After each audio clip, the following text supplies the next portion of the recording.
Welcome on in, everybody, to the Big Play Cleveland Show presented by FanDuel. I'm Nick Padone, Chris McNeil, hanging out in our studio here at Burke Lakefront Airport. Going to get you guys ready for the Cleveland Guardians MLB playoffs. Cleveland Browns, got to talk about them as well. Chris, how was your weekend? Fantastic. I'll tell you what. This weather run we've been on has just been unbelievable. It's been generational. And this was another one, sitting outside watching, unfortunately, the Ryder Cup, which did turn out to be a little bit more nail-biting yesterday. Coming down the stretch, we at least made a run there in the Ryder Cup. Overall, big-time disappointment there. But on the positive side of the ledger, you had, obviously, our Guardians, and then you also had Ohio State on Saturday. Ohio State getting it done there in Washington, and then, of course, ending it all with our Guardians now winning the division, looking at a 3-game set now at home against Detroit. So we'll get you prepped for it. But I'll tell you what, Nick, we never thought we would be in this situation. Back a few months ago, back certainly in August, we'd have Jensen on every week and we'd start thinking about, hey, what do we do next year? And how about the young guys coming up? Well, these young guys coming up, they're making a big impact. I mean, you've basically got a minor league hitting roster right now that has made the playoffs in the MLB. That is incredible. I mean, and it's quite literally historic what they were able to do erasing this 15.5 game deficit. Everybody deserves credit, but ultimately Stephen Vogt has pressed all of the right buttons. Yeah. Carl Willis and the way that they've been able to develop these arms. Now, in the playoffs, you're going to have to hit a little bit, and we're going to talk about that coming up on the program. We'll be joined by Jensen Lewis in our Bringing the Heat segment, so we'll ask him about how you could get past Detroit one more time this season, but this has been a phenomenal run, and our host, Chris Gabb, was able to do the national anthem during the clinch. Really cool to see Gabb out there on a Saturday in front of a sold-out ballpark at Progressive Field, and I think Ryan's got a clip that he's going to roll for us here. A little short preview of what that national anthem was like.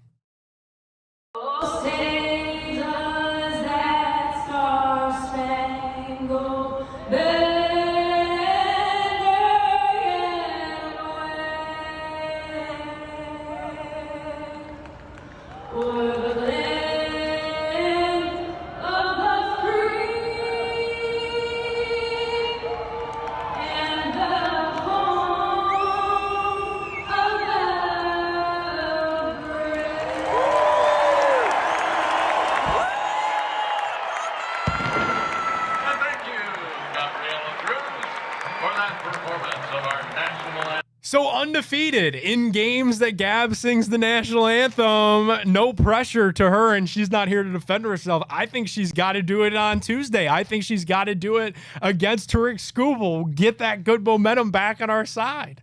The other thing is that's the only game that she's ever done that at. It's also the game that we clinched, right? So not only did we win that game, we clinched the playoffs there. So Gabb is certainly a good luck charm for us out there. Hey, if anybody who's watched this show knows that she's been working on this for over a month. We talked about going out to high school games for her to practice it. She's got that fabulous voice, but she was still, a little leery of trying to do it in front of a packed house, which obviously everybody showed up all weekend long, and that was no different there on Saturday. Fantastic crowd. She belted it out, made the show proud, made everyone proud out there. Way to go, Gabb. Way to go, Gabb. In your honor, we are going to jump into our Cleveland headlines presented by Fairway Ford. Today's Cleveland headlines brought to you by Fairway Ford. Fairway Ford offers complete customization for any vehicle on the lot with their Fairway Black Label line. This series features custom upgrades like premium wheel and tire packages, a wide variety of level or lift kits, performance enhancements, and fully customized interior options. And every Fairway Black Label truck comes with a Rhino spray and bed liner. Whether you're looking for an aggressive off-road stance, a bold street presence, or a one-of-a-kind build, Fairway Black Label delivers. As a bonus, many of these upgrades can be financed for as little as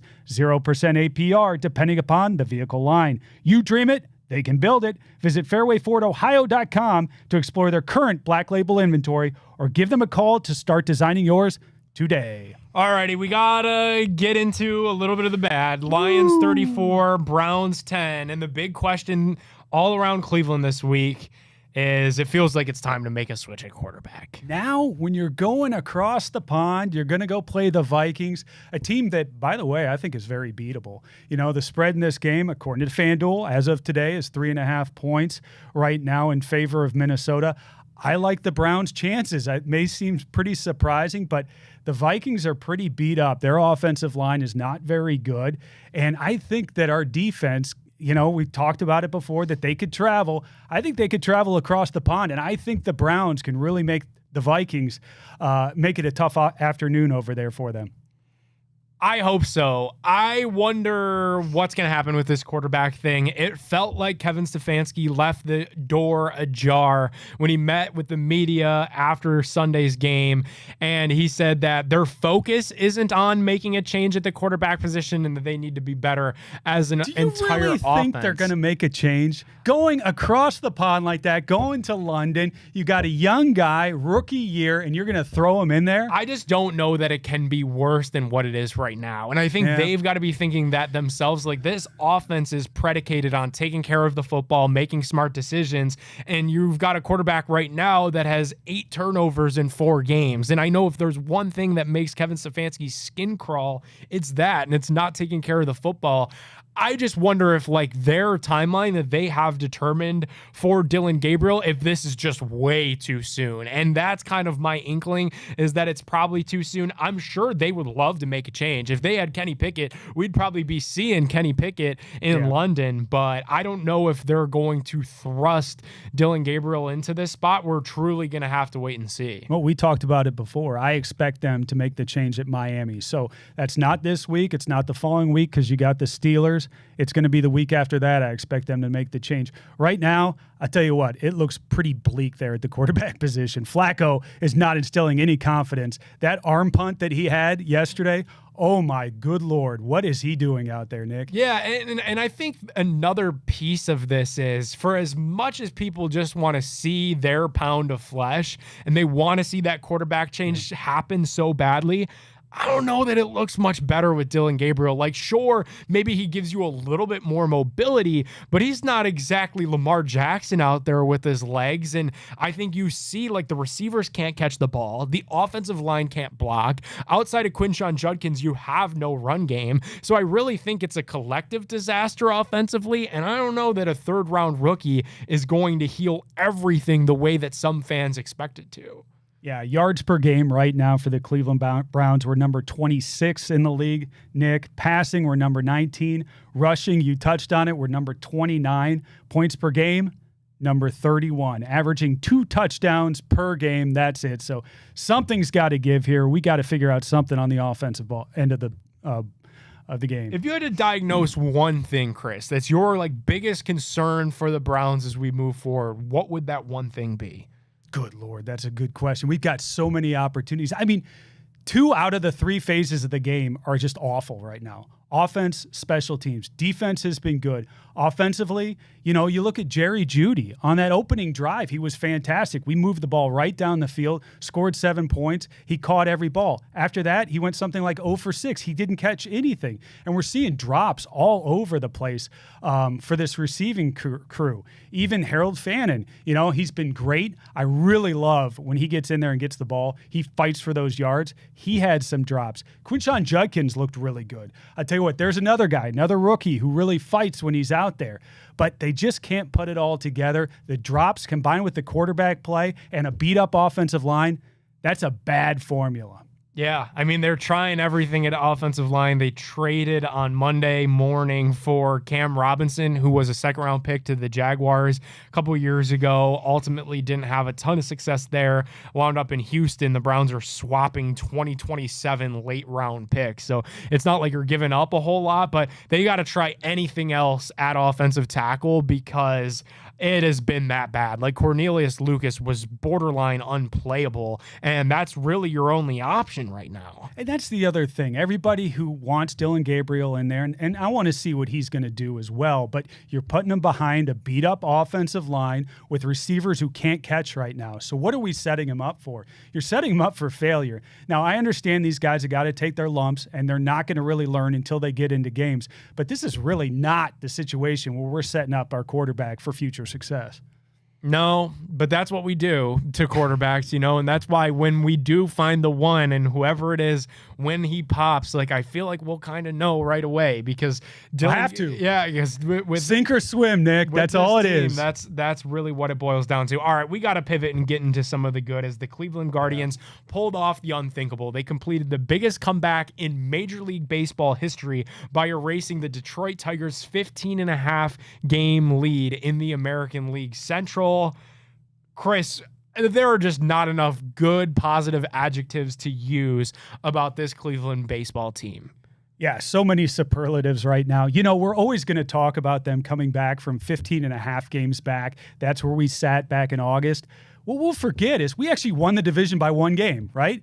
So it wasn't like a tiebreaker at the end. We ended up walking it off on Sunday, just a dramatic fashion. Between that, the night before, having the hit by pitch walk off, which everybody on social media was all saying the same thing, that's perfect for Cleveland. And I completely agree with that. That is the way that guards ball is played, right? Just doing the small things, having things come through for us. And that's what we're going to need in the playoffs, Nick, because you're set on a bedrock of great pitching, but offensively, who knows where it's coming from? You need a little bit of luck. You need some situational hitting, and you need things to fall just the right way, I think, for this team to continue on in the playoffs. So on the Big Factor, which is the daily morning sports show here on the Big Play Sports Network, Jack O'Rourke threw out a stat that this is the worst batting average to ever make the MLB postseason since prior to 1910. I believe it was the 1906 Chicago White Sox that went on to win the World Series that year with a batting average worse than this one. They need Stephen Kwan to break out of this slump. They need Jose Ramirez to be the swashbuckling MVP candidate that we've all fallen in love with, that planted the flag here. And then you're going to need contribution from somewhere else, whether it's going to be Manzardo, maybe it's going to be one of the young guys, Valera. Can Big Christmas be a postseason hero again?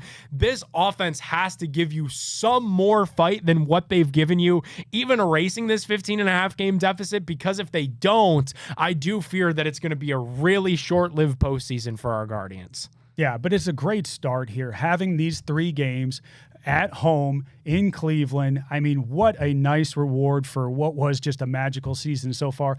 The magic can't stop now, though, Nick. We need to continue on this Hollywood type of run. Needs to continue in Cleveland. I think it will. I really do. I love the vibes around this team. Huge thanks again to our great friends at Fairway Ford. Head on down, make that short drive to Canfield to their dealership. Visit them online, fairwayfordohio.com. You'll be glad that you did. More Big Play Cleveland right after this.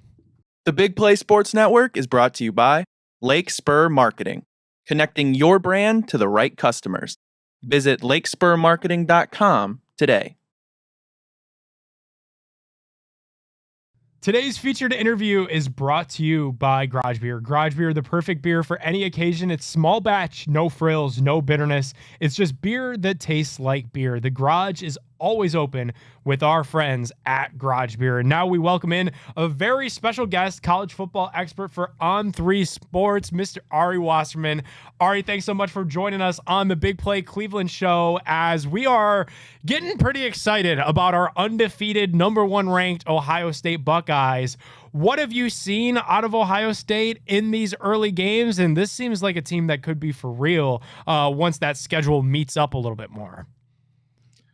Yeah, it's funny to say that as if like beating Texas at home like doesn't count anymore. Isn't that so funny how like the perception of Texas has shifted so dramatically because Arch Manning played like ass in a few games that like that doesn't like, to me, that's the most valuable win in college football still.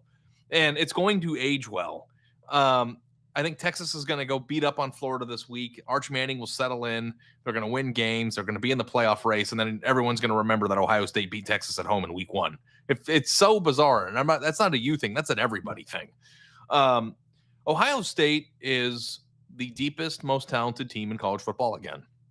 They have the best offensive player in the country in Jeremiah Smith. They've got the best defensive player in the country in Caleb Downs.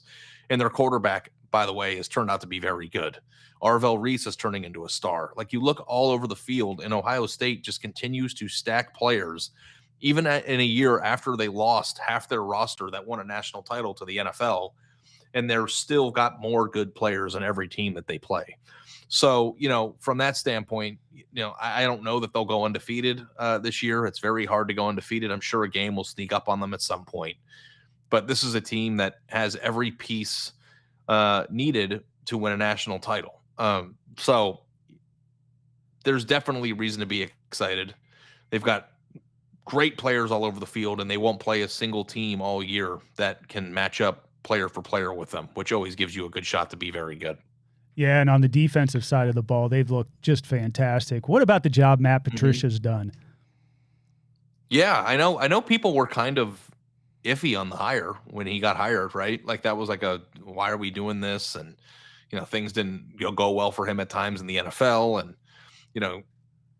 they look great. Like, I mean, you watched the Washington game on Saturday, and it felt like Ohio State just like didn't really try anything for an entire half of football offensively because they didn't have to.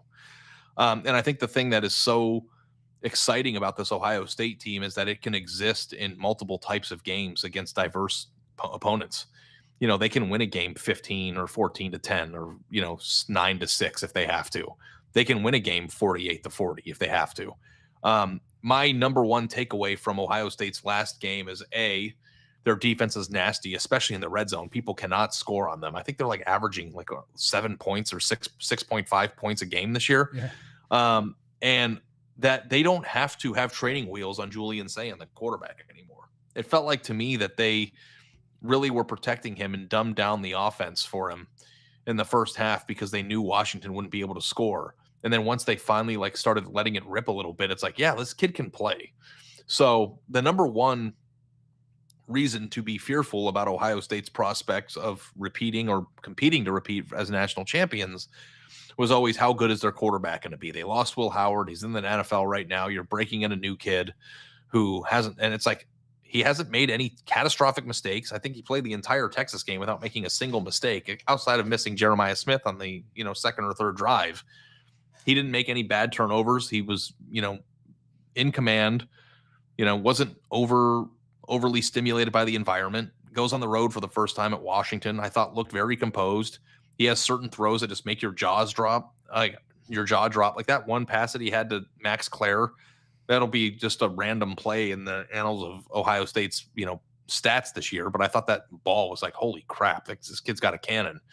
Like, I think Ohio State's really, really good and should certainly be viewed at the moment as the favorite to win the national title. So if not them, who do you have next? Like, who's in that next area, those 2 or 3 teams that you think could compete for the title? Yeah, it's that question in 2020 used to be so easy. It used to just be like, okay, who are the 5 teams that signed top 5 classes in each of the past 5 years, and one of those 5 teams will win it. And it's like now in the current way that the sport is set up with NIL and the transfer portal, there aren't teams that are head and shoulders better than everybody else. And like Ohio State last year even might have been the last remaining super team in college football history in terms of how many good players they had on their team, because a lot of those kids were on their roster, recruited out of high school, and stayed for longer than you would have expected. Ohio State still illustrates those talent advantage metrics, but it's not as stark as it was last year. And it's not as stark with Georgia anymore. It's not as stark with Alabama anymore. And it might just be teams that hit big in the portal and, develop some guys and are really good. Like Miami, for instance, is a team that sticks out to me. Like Miami was a team that you might have had outside of the top 10 in the beginning of the year. And it's like, oh, look, by the way, they have a true freshman receiver in Malachi Toney who is open on every play. They have the single best defensive game wrecker in college football in Ruben Bain. Carson Beck was a hit in the portal. He's playing very well. They run the ball well. And Mario Cristobal built a team that's got really good defensive and offensive lines. And it's like, could that team win the national championship this year? Absolutely. Could they have won it in 2020 when they were playing that Bama team with Devontae Smith and Mac Jones and all those guys? No way. So it's just like, it's a very different sport now. And you could say with a straight face that 7 different teams in the SEC could win the SEC and maybe even the national championship, when back 5 years ago, only 4 or 5 teams could conceivably win the championship at all in the entire country. So Miami stands out. I think A&M is very good this year. I don't know if they'll blow it off or if A&M turn the page. I think Oregon is very, very good. I think Penn State, a lot of people are down on after what they saw on Saturday night, but I think that they're very good and we'll figure it out. Those are some of the teams that jump to mind. I think Oklahoma's good. They lost their quarterback. But like, I think that there's 10 other teams that you could name that could conceivably do it. I want to switch some gears here as we've got a lot of Cleveland Browns fans watching, and obviously talking about college football, it's impossible to ignore the elephant in the room, and that's the fact that the Browns have 2 first-round picks in the upcoming NFL draft, and they don't seem to have a franchise quarterback on their roster. As we sit here right now at the first week of October, which college quarterback do you think is going to make the best pro? Yeah, so I'm actually terrible at this. Like, you know, I know people come on shows and are just like, I'm an expert. I know everything. Like, I don't know shit about like who's going to be good in the NFL.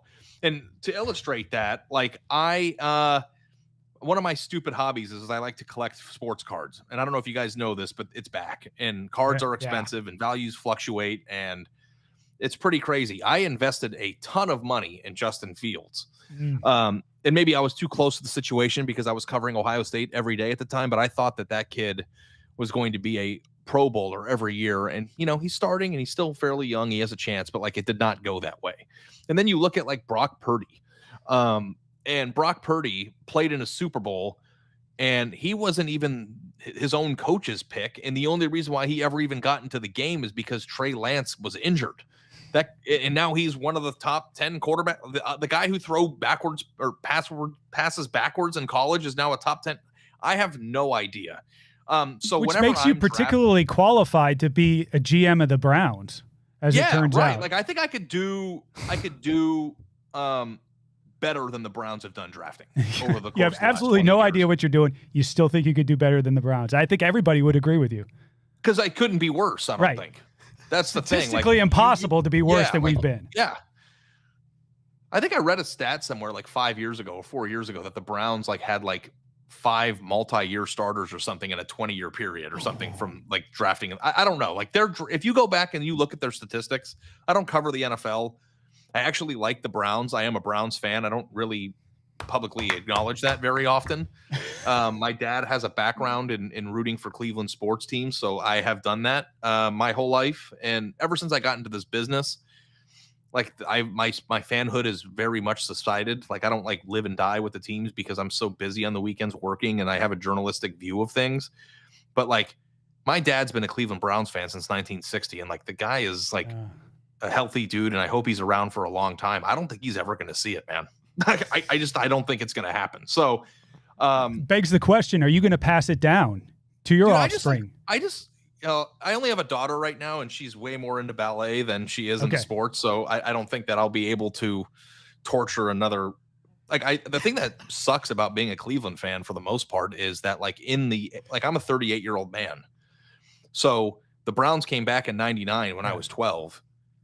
And like during the peak of your fanhood, which is young adult childhood, when like you have the biggest eyes for the players and like you're like an impressionable young kid, like they never played a meaningful game after week 5. And like now I'm 38 and I think you could make the case that they've played 7 total regular season games in my entire adult life that mattered. Yeah. And that's a 25-year period we're talking about. Like they don't do, there's no it's not even depressing during the season anymore. And it's worse to be a Browns fan than any other franchise, because at least when you like look at it from what the point of being an NFL fan is to be entertained. Yeah. They're never even good enough to entertain you. It's even if you like lose in the first round 10 years in a row, at least you had a football season that was entertaining and a playoff to look forward. Like the Browns season's over. Yeah. It was over before it started, and it's always over before it starts. Is there any hope for you as somebody that follows college football so closely that Dylan Gabriel or Shedeur Sanders could get inserted at some point and be anything better than what we've seen with Joe Flacco? I just saw a mock draft this morning that has the Browns picking Fernando Mendoza, number 1 from Indiana overall. Like, is that where we're at right now? That's where we're at in Cleveland. Is that what we're doing? Okay. Not that he's not good, but like Fernando Mendoza is good. And I think Indiana's awesome, but like he's the first overall pick in the draft. I don't know. Like, I don't think Shedeur Sanders can play at this level yet. And I think that might be kind of, I know the story of last week was I'm ready to go in, coach, but it's like until I stop seeing 37-yard sacks and, like those sort of things, like there's certain things that you just cannot do as an NFL quarterback, and I'm not sure he's ready. Not that he will never be good. And then Dylan Gabriel is small. He's a small player, and there aren't very many small quarterbacks that are really, really good. Like Kyler Murray is small, but he's also one of the freakiest athletes that's ever walked the face of the earth, and also hasn't been that great. So, like, for me, I thought that the drafting in the late rounds of quarterbacks was nonsensical, because when you draft a quarterback in the late rounds, that means that you don't think they can play early. And then you have 2 draft picks the following year, and your team is going to suck. And you're probably going to be drafting a quarterback in the first round next year.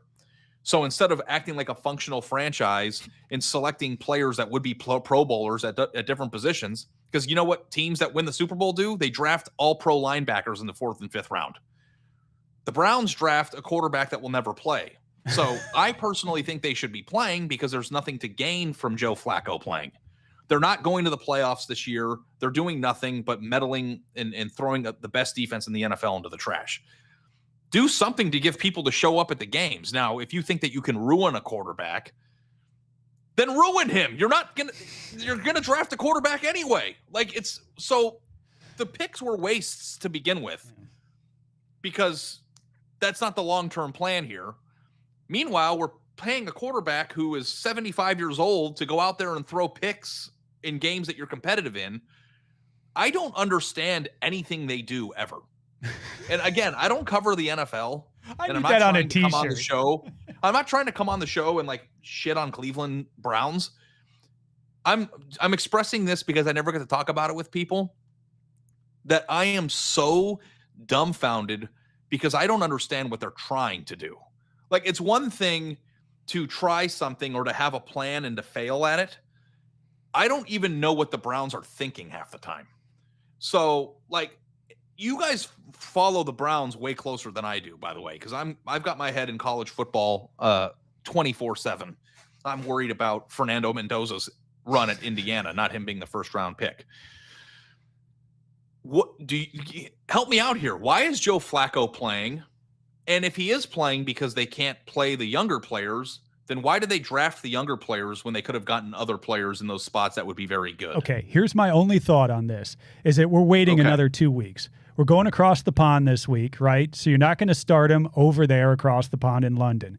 The following week, you got the Steelers. The week after that, you got Miami. Throw him in there at Miami. Then you've got plenty of games here for the rest of the season. You can play him when he, falters at some point, which is going to happen. Then you put Shedeur in. Everybody's going to get their chance. We're going to see what we've got, and then we get to draft one of those college quarterbacks next year. That's my thinking. 2 weeks is probably what we're looking at. Okay, so that sounds like it makes like functional sense. Like, play those guys and give them 3 or 4 weeks each and see what happens, or if one falters, put the other in. Right. But what if one of them plays really well in that 3-game stretch? Won't happen. Won't matter. Not even a factor. So then you're acknowledging that they wasted 2 late-round picks that could have been used to bolster a roster that's been handicapped by the worst trade in the history of professional sports. Wow. Yeah. Well, what's going to end up happening is one of them's going to play just well enough to be like a borderline NFL quarterback, and that's going to be enough for us that we're going to think this is going to be the savior, right? And it's not going to be the savior, and we'll see if the front office then relies on this guy going forward, and whether it completely derails any quote-unquote plans that the Browns have right now, right? Yeah, because if you're going to draft a quarterback, you can't draft another, or if you're going to draft 2 quarterbacks in a draft that I actually thought was pretty good this year. Yep. I thought that the trading we got 5 guys that are contributing right now. Harold Fannon's good. Quinshon Judkins is good. Like, they got good play. And then when they drafted Gabriel, I was like, what the hell are we doing here? Yeah. It made no sense to me. And then when they drafted Shedeur, it made even less sense. So, do you agree with what I'm saying, or do I sound like an insane fan right now? No, you're right. You're absolutely right. And those are the things that we go back and forth on here, right? And the team continues to meddle and continues to be down there. 1 win right now. we were all expecting on this show we'd be lucky to get to 3 wins, which is what we had last year. I mean, we've been here for so long, right? Wondering what is this front office doing? What is ownership doing, right? This is happening at a time in which they literally have a Super Bowl level defense. Yeah. And I feel like if they had a solid quarterback and a legitimate number 1 receiver, they could conceivably win the Super Bowl with this team. Wow. That's the thing that is And so this is crazy. sad, right? Oh, It's like so if frustrating. Deshaun Watson, like, listen, they overlooked a lot of baggage to bring him in. Okay. And they gave up a lot of assets to bring that guy in. And you can discuss whether or not the sexual deviance that he displayed or allegedly displayed is a deal breaker. But let's say it's not, and you're happy they brought him in. He sucks. He's not a good quarterback anymore. And Like, I don't know he's what in the happened in background, by the Houston. way. He could He's always not come back good. into this story. He can come back So- into this season at some point. Even if you acknowledge that, like, hey, it was probably worth it to give up all that draft capital to get a Pro Bowl quarterback, what they got back was a terrible player. So, like, no matter how you slice it, it is the worst move I've ever seen in pro sports. And, like, I wonder if they would have used one of the draft picks that they gave up last year and the year before in order to get him and had Jaden Daniels on their team, they'd be very good. So what you're doing is you're buying time for next year to go draft Fernando Mendoza or whoever else, Arch Manning or anybody else. So by the time that person's ready to compete at a high level, Myles Garrett will be finished. And then the defense will be done. And then we're missing the window on what this defense brings to the table. And then at that point, let's just say that the Browns find their franchise quarterback for the first time in 30 years. You have another 3 or 4 more years to figure out, whether or not you can field a defense that's good enough. And then you can go back and forth without ever fielding a complete team. So, like, I don't even understand. My personal thing is whoever has done whatever they did to get us into this position should no longer be employed. And, like, I know that that's what Browns do. They fire people and they rehire people and do this. I don't have any thought process that the people who are in charge of this scenario should be trusted to try to build the future. He is Ari Wasserman. We're going to drop the mic on that one. Go follow him on social media at Ari Wasserman. You see his handle up on the screen. Go follow along with all his great work covering college football on 3 Sports. All right, thanks so much for popping on the Big Play Cleveland Show. Thank you for letting me, like, vent as a fan, because, like, I've got to be so professional and, like, talk about college football. And, I really don't have an allegiance in college football at all. I have my boyhood teams that, hey, how about the Guardians, huh? Yes. That was a pretty Yes. exciting situation we just saw the other night. Was that last night? We are glad that this could be therapeutic for you because it is therapeutic for us every Monday. So appreciate you popping on. Yeah. Enjoy your guys' Twitter account. And thanks for having me on. If you ever need anything, give me a call. Thanks, Ari. For sure. Yep. Ari Wasserman, Thank go you. give him a follow. We'll be back with more Big Play Cleveland right after this. The Big Play Sports Network is brought to you by Garage Beer. No bitterness, no frills, no IPA, just beer-flavored beer. Find local retailers who sell garage beer near you by visiting drinkgaragebeer.com. Bringing the heat on the Big Play Cleveland Show, brought to you by our friends at Northeast Factory Direct. Whether you're remodeling that kitchen, updating your furniture, freshening up your patio, or looking for a brand new mattress, Northeast Factory Direct is the place for you. There's no fancy showrooms, no high-pressure salespeople, just high-quality items at great prices. It gets even better for our audience. When you're shopping at Northeast Factory Direct, you got all your stuff, you're getting ready to check out, ask for that extra special Big Play bonus. When you do, they're going to give you an extra special hookup. It's like the guards ball of discounts. They're going to get you right every single time. Visit them today in Cleveland, Euclid, Macedonia, North Canton. Check them out online, northeastfactorydirect.com.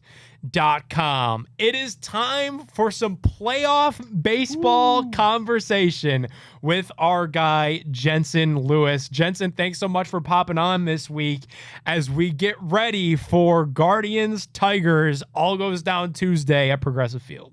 Yeah, buddy. And Chris and Nick, it feels like just a year ago. Oh, wait, it was just a year ago that we've had this matchup again. And what's surreal is an understatement, right? Considering where they were at the All-Star break. And of course, on my side of things now in the day-to-day, to think of the astronomical prices, they were upwards of 150 to 1 to win the American League Central at the All-Star break. They were 80-1 with a week remaining in August, and here we are. Just a remarkable run, a surreal run. And now here's your reward. You get to go play the team that you had to run down, and now everyone's 0-0, so we start anew. So right off the bat, we get Skubal. Now the third time facing him in the last 2 weeks, basically. What do you think? What are Guardians hitters prepared for as they're going up against him for the third time here? Yeah, there's a measure of revenge too, right? Because Chris, we can go back to even last postseason, Game 5, the winner take all, and the grand slam heard round the world from Lane Thomas that essentially was the dagger in Detroit for that series. So that will be on the mind of Tarik Skubal from just the postseason implication from a year ago. We obviously know with what happened in his very last start at Progressive Field, all the things that really transpired. And I think from an emotional standpoint, there will be high drama. There will be adrenaline in his mind about wanting to be able to atone for what was a historic collapse in just that inning for him individually. So he'll be ready. And I think Gavin Williams and even Tanner Bybee, when you look at these first couple of games, both those guys deserve to have these starts. They deserve to have the opportunity to be able to make what has been a remarkable run for this rotation, this pitching staff, stand up. And most importantly, guys, the home field advantage, cannot overstate that enough. That is so critical in these best-of-3 series. Jensen, as a pitcher, have you ever snapped a ball through your legs to first base? Maybe at PFP on a spring training field when we were done for the day and, you're just messing around. But yeah, the only guy, of course, Mark Burley comes to mind, right? The only guy I've ever seen, live in a game be able to execute that. Chris, there's so many parts of that inning where you just scratch your head and you're like, the only explanation is when things are going your way, those are the kind of breaks and those are the kind of things that happen. And hey, when you put yourself in an opportunity to be able to win a ball game and force pressure on the opposition, sometimes those are the breaks that go your way. How do you see Stephen Vogt managing these playoffs, especially early on here? Like, is Gavin, Tanner, are these guys going to have long leashes, or could we see them shrink this 6-man rotation down and let some of those other pitchers get into this action, especially because it is a best of 2 or 3? Nick, it's a fabulous narrative that we will follow, and it's probably inning by inning, right? Just because, as you said, the truncated nature of this series and really it's elimination games as soon as you get to Wednesday in every sense of the word. So I think because these two teams have seen these starting pitchers from just a week or so ago, there is a familiarity part of that where it will come down to executing pitch to pitch. Like, it will feel like Game 7 from pitch number 1 because the room for error is not going to be there on either side. And both offenses really don't have a lot to write home about. Detroit, as we know, mired in this offensive slump, maybe a couple of outbursts there in Boston, but really not a lot to write home about here the last 3 weeks. You look at Cleveland, they hit 233 since August 26th. So it's not like they're just crushing the ball left, right, and center. Situational baseball, the way that the Guardians were able to win last year, get the lead early, hand it over to a dominant bullpen. We may have a role reversal this year, guys, when you look at just this series in general. It's been the starting pitching and the length of the starting pitching that has been able to help this bullpen remain incredibly effective. So I think Voter wants to try and allow the longest leash possible for Gavin and Tanner, and then we'll kind of see what he wants to do, knowing you got to keep at least one starter for a potential winner-take-all on a Thursday. We saw last week, Vogt asked for the fans to show up to these games. Obviously saw fantastic attendance over the weekend, basically been playing October baseball for the last month or so, and the fans are starting to respond. How much does the fans factor into a game during the playoffs?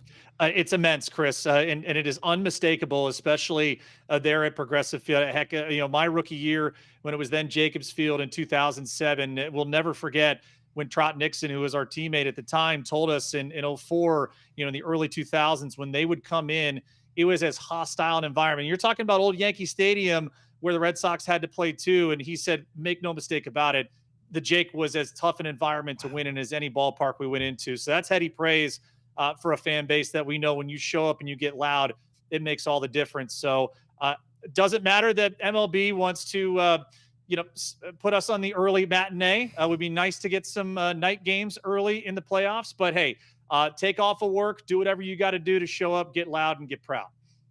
Alrighty, Jensen, it's time for the Northeast Factory direct question of the week. Obviously, this series is going to be long over before our chat next week.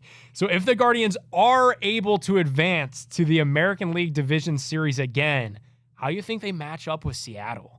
Yeah, it is fascinating to think, right? Where, you got to take care of business first, and game one is so critical and advancing. I think the clip is teams that have won game one, upwards of 70% have advanced into the divisional round. So again, that's why I think there should be a game 7 mentality here for game one, especially being the home team. Seattle is so potent, guys, with their rotation back into their bullpen. And I think the scariest part now is that you have Julio Rodriguez, who has really rounded into form.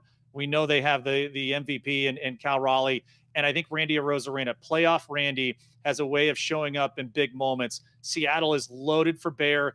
And you want to talk about a ridiculous environment, man alive. T-Mobile Ballpark is going to be rocking when they get that division series underway. He is Jensen Lewis. Make sure to go follow him on social media at JLew50. And whatever happens this week with our Cleveland Guardians, we'll be back next Monday on the Big Play Sports Network Bringing the Heat again. Thanks so much for joining us, Jensen. You bet. The Big Play Sports Network is brought to you by Fairway Ford, the largest inventory of new Ford trucks, the lowest pricing, and same hometown level of service. Visit fairwayfordohio.com today. Fill in the blank on the Big Play Cleveland Show, brought to you by our friends at Pure AV. Get your man cave right this football season at Pure AV with their high-performance audio and video displays. If you're worried about keeping a clean interior, they offer hidden audio and video options that allow you to keep that elegant look of your home without sacrificing your favorite tech. They could really get your entire house set up. The guys at Pure AV are constantly repairing or fixing other botched jobs, so why not call the real pros first and eliminate that hassle and that headache? Visit pureavcorp.com to see everything they have to offer for your home and to get your man cave in order this NFL season. Alrighty, it is time for Fill in the Blank here on the Big Play Cleveland Show. Chris, the Guardians getting the 1 p.m. start for all of their games against Detroit is blank. They're getting given the Cleveland Browns treatment here, going at 1 o'clock. MLB, you got to get this right. You can't always have us at 1 o'clock. I've got work. My kids have got school. Flyover country matters in baseball. Come on, give us at least something in prime time. Well, and it's like you knew they were going to be the 1 o'clock series because they're not going to put the Yankees there and all that stuff. But you look at this, and baseball's got an issue of growing their game and marketing their stars. Well, you're not going to market a team that just came back from 15 and a half games to win their division that's playing the team that they overcame that deficit in the first round. You got the Cy Young winner and Tariq Skubal on the mound for game one. Like, you're hiding that game from a national audience that probably is going to have a little intrigue. Like, this is going to be a 10 a.m. first pitch for my friends out in California. Like, that's horrible. They're going to be in the middle of work meetings. Major League Baseball has to get this right at some point soon, because there's no reason that any playoff games across any sports should be played in the middle of a weekday. Yeah. All right, let's get this moving. Besides Jose, Stephen Kwan blank is the Guardians hitter that needs to come up big in this series. Call your shot, Chris. Kyle Manzardo batting behind Jose. He's got to come up big here. He's got to be that threat that makes them then pitch to Jose consistently throughout this series. I think he can do it. This is the big stage. The lights are going to be bright. This is time to step up, Manzardo. I agree with you. Blank is my biggest concern for this series. For me, it's got to be the offense. You got to find a way to get runs in, especially, Jensen said it. This game one is going to be like a game 7. Like, you've got to get after Skubal again. If you do that, you're feeling awesome about the rest of the series. You got to score some runs. This hitting, the way that we've been hitting has been so fickle, right? It's been good now for a solid amount of time. I hope we don't revert to what we were before. Keep this magic going. Let's keep that timely hitting. I'm worried about the hitting. Let's hope it stands up. Straight ahead, we're doing our Smart Choice segment. Don't go anywhere. This is going to get fun. More of the Big Play Cleveland Show right after this.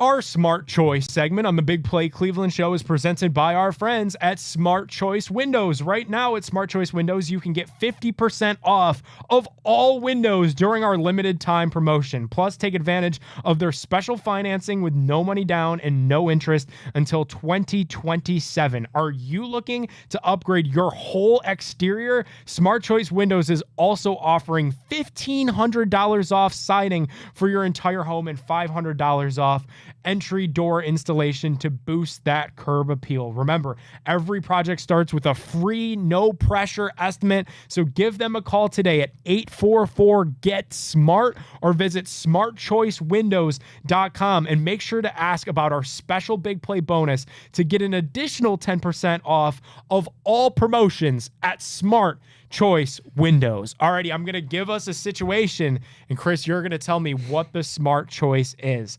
If you had to predict this year's World Series, the smart choice would be... This is less of a prediction and more of a manifestation. I want to see the Ohio Cup. Yes! I want to see the Ohio Cup in the World Series. Let's go Cleveland. Let's go Cincinnati. Let's fight it out on the big stage. And what a story that would be to set this up. The Reds open up this week against the Los Angeles Dodgers, so they're going to have to get through Goliath, and then the storylines would be set up to have the Cleveland Guardians face Stephen Vogt. I don't know that happens. It's probably the longest shot World Series that you're going to find on FanDuel Sportsbook, but it would be a ton of fun. If you had to predict who will win more games the rest of the year between the Guardians and the Browns, the smart choice is going to be... Well, I think the Guardians are going to win 2 in this series against Detroit. I wonder if the Browns are even going to get to 3 this year. I'm going to go with the Guardians right now. Why not? They're the magical team. The Browns are certainly not. So I'm going to ride the hot hand and say the Guardians are going to end up with more victories. I'll play a little bit of devil's advocate. I like to hope, and again, this is just a hope. This isn't a thought. This isn't an expectation. I hope that that schedule softens up. When you get the Dolphins, the Patriots, the Jets, the Raiders, the Titans, the Bears, like there are games with this defense on this Browns schedule that can be won.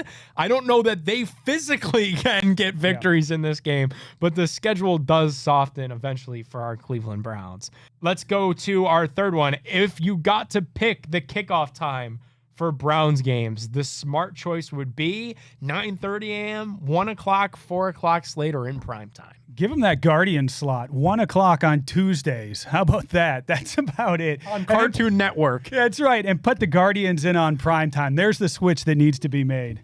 That segment's also brought to you by our friends at Smart Choice Baths. It's the perfect time to remodel your bathroom before the winter months get here. Right now, Smart Choice Bath is giving you a $1,250 off your bathroom projects, plus a free luxury upgrade to add comfort and style. For our Big Play listeners, you're going to save an additional 10% on your project when you mention the Big Play Sports Network. So don't wait any longer. Visit them at smartchoicebaths.com or give them a call at 844-GET-SMART to schedule your free consultation today. Smart Choice Baths, where luxury meets affordability.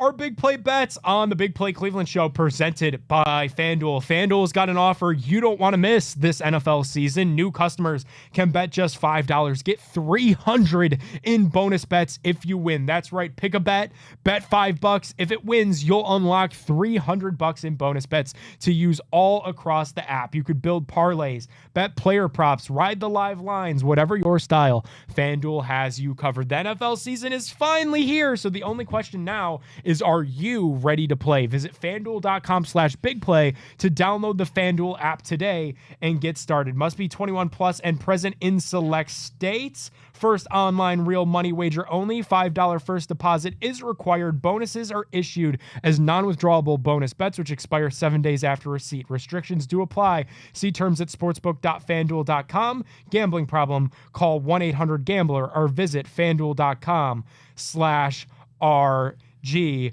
Chris, odds makers giving the Browns a little bit of a chance, not as big of an underdog as they go to England this week and play the Minnesota Vikings on Sunday morning. Yeah, and that one's moved a little bit. I think it's gone from 4.5 now to 3.5. There's a little bit of money coming in on the Browns, and I really like that play right now. I think the Browns could shock literally the world by going to London and actually winning a ball game here. Vikings are beat up. You got Carson Wentz. I mean, there's a lot of question marks with the Vikings right now. The Browns have that defense that can travel. Let's see if it travels across the pond now. And it's Kevin Stefanski against his old team. I wonder if that gives the Browns a little bit more juice in this matchup. Big storyline coming into this one is the fact that the Vikings have already been across the pond. Yeah. They played in Ireland this past week where they lost to the Pittsburgh Steelers. So factor that in when you're making your bets as well. The over-under for this one has already dropped from 37.5 to 36.5. How low can these totals go? Something tells me a lot lower because the Cleveland Browns aren't scoring many points these days. Yeah, what an international treat this is going to be for everybody to see two teams run into each other for 4 quarters, and hopefully we get a little bit of scoring here. I'm taking the under. I have no faith right now in the Browns offense, and I think Minnesota's beat up enough that they're not going to move the ball against our defense, so I'm going under. Alrighty, well, the last 2 weeks, the only touchdown scorer for our Cleveland Browns, Quinshon Judkins. Hey, we nailed it last week right here on these airwaves. We I finally think we got one right. We got a Quinshon Judkins anytime touchdown. Are we sticking with it, or do we want to change things up? You know, things have the tendency to get weird when you go across the pond. Let's go 3 weeks in a row. Quinshon Judkins, he's going to find the end zone once again. We need to get that running game started. That's going to be our ticket offensively for this team. So go Quinshon, get in that end zone. Thanks so much for tuning in to the Big Play Cleveland Show. Make sure to download that FanDuel Sportsbook app and play along with us all season long. We'll be back with more Big Play Cleveland next week. Download that free Big Play Sports Network app, subscribe on YouTube, and we'll see you then.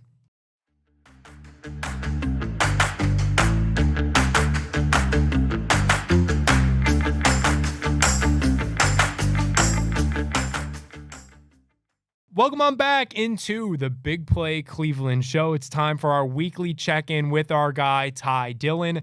Ty drives the number 10 Colleague Racing Chevy for Northeast Ohio's own Matt Colleague, who's fielding 2 teams in that NASCAR Cup Series. Ty, thanks so much for joining us. Our football teams, my Browns, your Panthers, do not look really hot at all right now, but I know your personal success on the track is what we're going to talk about today.